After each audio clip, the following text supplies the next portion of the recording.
Ang huling sakay. Sa Maynila, may isang taxi na sinasabing malasakyan. Huwag kang sasakay ng puting taxi na may basag na salamin, babala ng ilang driver. Pero sino ba ang naniniwala sa mga kwentong kalye? Si Jomar, isang call center agent, ay pagod na pagod ng gabing iyon. Gusto na niyang makauwi. 3:00 na ng madaling araw. Walang jeep.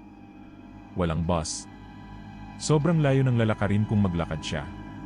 Pagtingin niya sa kalsada, isang puting taxi ang biglang huminto sa harap niya. Sakay na, boss. Matangkad ang driver. Payat. Nakasuot ng kupas na jacket. Mabait ang ngiti. Pero may kakaiba sa mga mata nito. Tuyo. Parang walang buhay. Wala namang ibang masasakyan. Kaya sumakay si Jomar sa likod.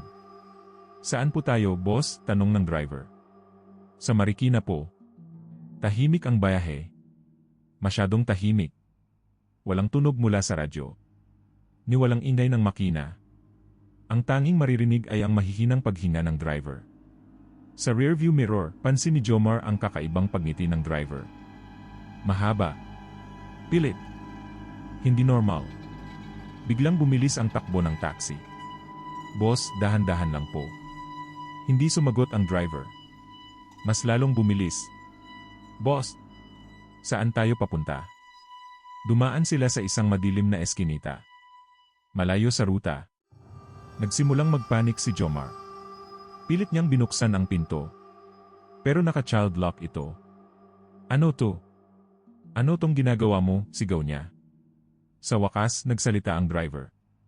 Alam mo ba, boss, marami nang sumakay dito. Pero walang bumaba. Nanlalamig si Jomar. Sa dilim, napansin niya ang mga mansa sa upuan. Luma at tuyong dugo. Paglingon niya, may nakita siyang bag sa sahig. Dahan-dahan niya itong binuksan habang abala ang driver. Sa loob, may laman itong mga cellphone, wallet at isang duguang kutsilyo. Bago pa siya makasigaw, biglang bumagal ang taxi.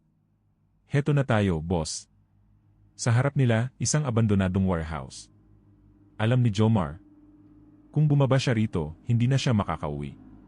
Kinabukasan, isang puting taxi ang nakita sa may ilog. Iniwan itong bukas ang pinto. Walang laman. At isang linggo matapos ang pagkawala ni Jomar, isang bagong kwento ang kumalat.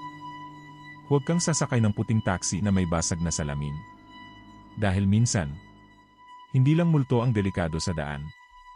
Minsan mas nakakatakot ang tao.